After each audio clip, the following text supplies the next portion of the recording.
Oke, kembali lagi bersama gue Tanto Japa dan juga narasumber gue yang paling kece, yang paling ganteng, setangerang raya tentunya khususnya di Karangtengah Keren. Masih bersama Bang Oji Saputra. Salam dari kita, Konslet masih asik keren.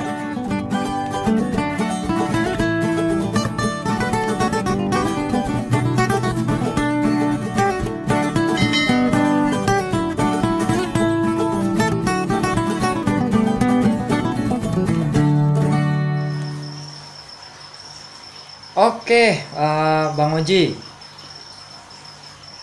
banyak teman-teman yang inbox ataupun bertanya tentang masalah kekepoan lovebird-nya. Misalkan pas lagi digantang, lovebird-nya nebok atau turun ke bawah, atau si lovebird-nya ngejar ke sampingnya gitu, jadi terlalu over gitu kan, akhirnya ngekeknya ngering yang tadinya biasanya duduk gitu. Nah ini mengatasi kekepoan itu bisa nggak sih sistem tempel yang selama ini kita terapkan tadi, bisa nggak sih ngilangin kekepoan tadi gitu? Bisa menurut saya. Bisa ya? Jadi ya gunanya ditempel itu kan biar dia nggak kaget ya. Betul. Anggaplah lihat burung itu dia udah biasa ya kan. Jadinya dia nggak ngejar ke sana ke sini, ke atas ke bawah. Sama satu lagi birahinya ditinggiin kalau burung kepo. Kalau burung kepo berarti birahinya kurang tinggi. Nah, misalkan nih Bang,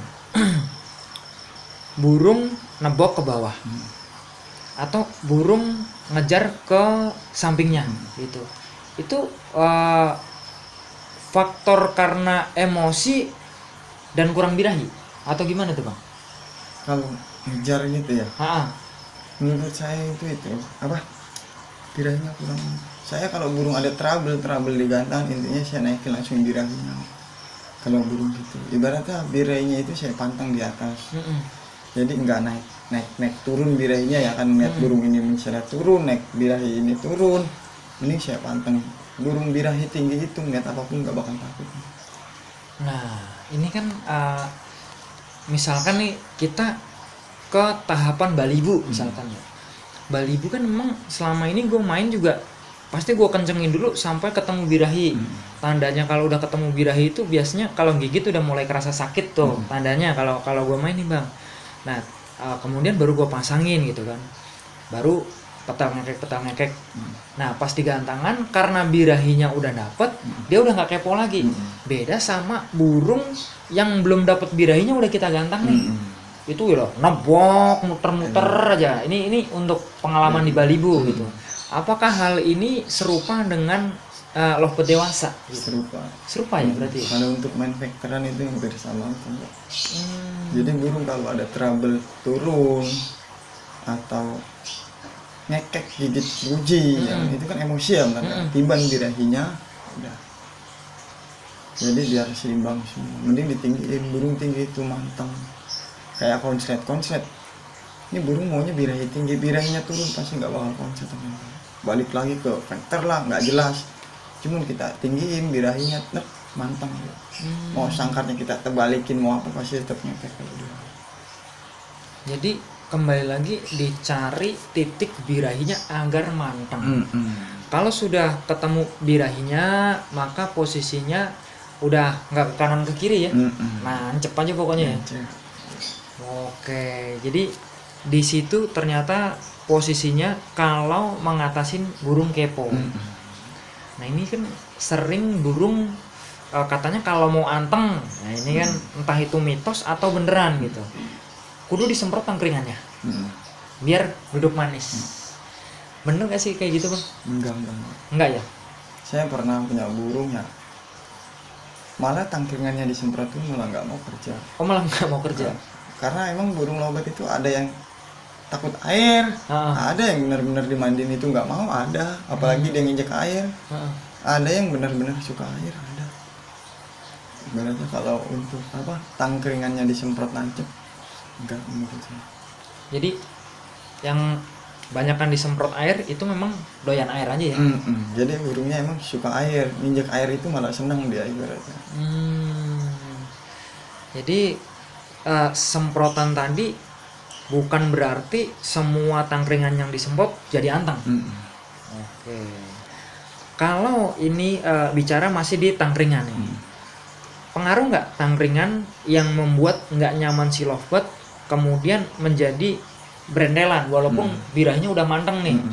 Misalkan burung nggak mau tangkringan balok tapi dipaksa untuk tangkringan balok karena si burung nggak mau nyengkrem dan nggak nyaman akhirnya ngerentelan gitu. Itu pengaruh bisa nggak bang kayak gitu? Pengaruh menurut saya. Pengaruh itu. Jadi harus diperhatiin kalau kita emang benar-benar bisa melihat burungnya ya gitu ya, kita perhatiin kok ini dia nariknya kayak begini, kok nariknya begini ya. Boleh kita ganti-ganti tangkringan ibaratnya, apalagi narik kepleset ya kan gitu ya kan. Apalagi narik gimana kagetan, jadi kita ganti biar dia nyaman. Intinya kan ya burung nyaman, burung gacor itu kan burung nyaman, birahinya pas ya kan gitu. Udah pasti gacor dia mau dimanapun, kalau dia nyaman pasti bunyi. Cuman kalau burung si gacor apapun nggak nyaman nggak bakal bunyi. Nah kembali lagi ke yang tadi Bang Oji bilang masalah birahi bang ya. Kadang-kadang ada burung yang suka kagetan ya. Apalagi kalau di vector lah, misalkan di pinggir, misalkan dekat pepohonan, lagi ketiup angin, pohonnya goyang, dia berhenti. Atau misalkan di lomba-lomba itu kan banyak MC gitu kan, mau pakai toa, pakai mic gitu, kadang-kadang toanya bunyi, pas lagi ngekek berhenti gitu. Atau pas lagi ngekek, ada yang iseng temannya, tetangganya tepuk gitu kan, akhirnya berhenti gitu. Itu kalau birahinya manteng, si lovebird ini nggak kegoda apa gimana itu bang? Kalau birahnya manteng nih gitu. Ya dia nggak bakal berhenti. Ibaratnya dia pasti ngeliat fokus ke sampingnya terus. Jadi matanya itu nggak ke kanan kiri. Ibaratnya kan dia nyaman. Ibaratnya dia udah relax aja. Ibaratnya dia ngekek aja. Jadi gitu. Jadi udah masa bodoh lah ya ibaratnya sama tangga kanan kirinya mau kompor meleduk juga gas terus itu ya. Kecuali gantangannya roboh pasti berhenti. Karena burungnya jatuh. Oke, jadi teman-teman yang mengalami lomba yang burungnya kepo, di situ coba diberanikan diri bang ya, untuk di setel, untuk dibirahinya agar lebih kencang. Ya, jadi untuk setel birahinya itu ya menurut saya jangan terlalu ambisi. Ibaratnya mentang-mentang ini birahinya tinggi, kita kasih kangkung satu ikat atau di pedok ada kangkung ya kan, ambil nih semuanya nih, jangan gitu. Ibaratnya kita nilai aja segini berapa, sebatang atau enggak seberapa ya kan, kita lihat dari matanya dia ibaratnya. Nah boleh dikasih bocoran sedikit, ngelihat posisi burung ini udah di manteng birahi itu apanya tuh bang? Mata kan ya? Nah matanya tuh yang kayak gimana bang? Ya agak sipit lah ibaratnya kan, agak sipit. Kalau lovebird kan birahinya manteng pasti matanya sipit ya kan, begitu ya. Sama apa ya, bulunya rapat, matanya sipit, kepala agak jebret dikit. Rapatnya tuh ngilang gitu bang kalau vector itu? Kalau vector pasti ngilang.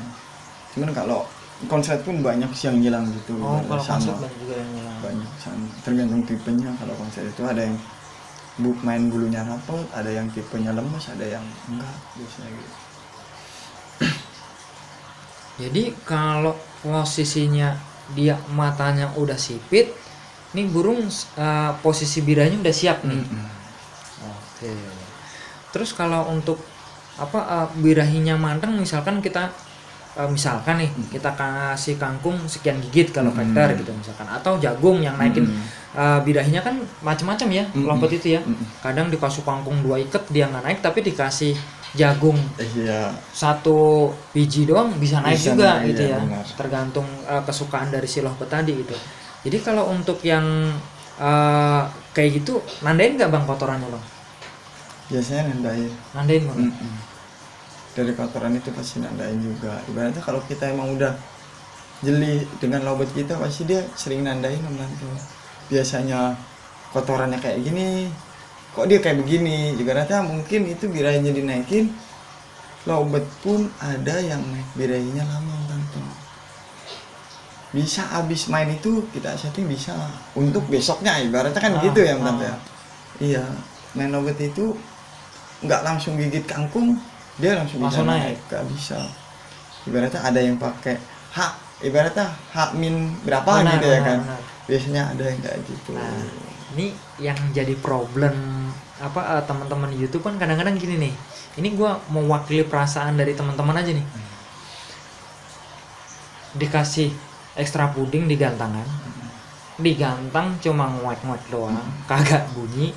Begitu sampai bawah ngekek. Ini kebanyakan kan begitu tuh. Atau dibawa pulang sampai rumah baru ngekek gitu. Jadi selanya berarti itu bisa dihitung Bang ya. Misalkan dari digantang tadi sampai turun ke bawah baru ngekek, selanya berapa menit? Ya kan? 30 menit, 1 jam. Ya kan? Oh, berarti ngasihnya ini jedanya kudunya lebih lama. Ibaratnya mungkin bisa 5 sesi, 6 sesi dikasih gitu Bang ya. Dari rumah, dari mana kayak gitu. Nah, kalau dikasih di gantangan, ngekeknya ternyata bukan di gantangan tapi dibawa pulang, berarti ngasihnya sebelum berangkat mendingan Bang ya. Iya. Jadi lah itu kan faktor kan Tante. Sama lah kayak konslet. Konslet itu kan jatuhnya settingannya dipasangkan Tante. Makanya kan ada yang ini dipetelnya berapa sesi, dipetelnya berapa sesi ya kan. Nah, karena kan dia udah paham dengan burung itu ya, sama lah kayak faktor itu ya. Ngasihnya itu berapa sesi nih kan gitu. Jadi kalau di konslet ini kuncinya di pemetelan pasangan. Karena dia begitu dipetel kan langsung bunyi gitu ya. Kalau di faktor itu mantengin birahinya dia sama emosinya dia ya. Iya, ibaratnya kita kangkungin atau kita jagungin entah apalah yang dia suka ibaratnya kan. Kita kasih ibaratnya gitu. Itu pun sebagian dari tandang tanpa saya biasanya gitu. Jadi saya nandanya dia nih ya, suatu saat saya kasih kangkung ya berarti dia saya suruh tarung ibaratnya gitu. Cuman di rumah nggak pernah. Berarti settingan itu adalah ibaratnya tanda untuk lovebird kita itu untuk ngekek gitu ya. Jadi jangan buat harian nih. Jangan setiap hari dikangkungin jangan. Wah, karena mungkin ini gacor, setiap hari gue kasih kangkung, siapa tahu gacor double konsletnya enggak. Kan nanti pemahamannya takutnya teman-teman robosnya sampai di situ gitu kan ya enggak. Jadi posisinya kudu ada momen-momen tertentu. Agar si lovebird kita tandanya nih gua kasih kangkung, lo waktunya lo bunyi. Sama lah jadi kayak yang balik lagi lovebird sirkus sama Tante ya kan. Dia habis lari-lari masukin bola pasti yang pemain sirkus itu ya dikasih makan sama dia ya. Jadi ya sama lah kita kayak dia ibaratnya. Cuman dia ngelatihnya dengan main bola ya kita ngelatihnya kan bersuaranya dia. Nah, satu lagi nih pertanyaan terakhir nih Bang. Ini kan yang tadi dibilang pemain lovebird yang kayak sirkus kayak tadi kan dikasih makanan. Kalau sistem seperti itu apakah pakai sistem puasa? Artinya dia pakai sistem lapar. Lapar dulu dikasih baru ngekek misalkan kayak gitu.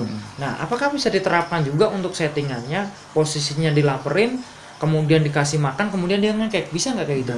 Nggak bisa ya? Saya udah pernah dengan trik itu lah ibaratnya. Saya udah ngerasain trik itu benar-benar nggak bisa. Burung lemes malah. Ibaratnya malah ngok-ngek doang kayak nggak ada tenaga ibaratnya gitu deh. Karena nggak makan. Oke, jadi untuk trik yang tadi trik sirkus itu ibaratnya kan dia kan lapar kemudian ngasihin bola dikasih makan gitu. Itu ya memang triknya buat sirkus. Tapi kalau triknya ngekek beda lagi Bang. Kalau dia kan kerja dulu baru dikasih makan kalau kita main ngekek makan dulu baru dia kerja. Oke. Jadi triknya kebalik ya. Jadi kalau pakai trik yang puasa tadi berarti posisinya nggak bisa untuk ngekek ya Bang? Nggak bisa karena dia menggunakan tenaga ya ibaratnya ya kan. Jadi nggak bisa. Oke, cukup Bang Oji konten kita kali ini. Mungkin buat teman-teman yang masih bingung mengatasin kekepoannya, mungkin yang kita obrolin belum tepat di permasalahan dari teman-teman juga gitu. Monggo silakan berkomentar, bertanya kembali, ataupun juga teman-teman punya pengalaman yang sama boleh dibagiin juga, di-share juga untuk di komentarnya. Oke, cukup dari kita ya Bang Oji ya. Salam dari kita. Konslet masih asik fresh. Terima kasih buat yang sudah menonton di channel YouTube-nya Tante Java. Jangan lupa untuk subscribe, like, komen, dan juga share. Matur suwun.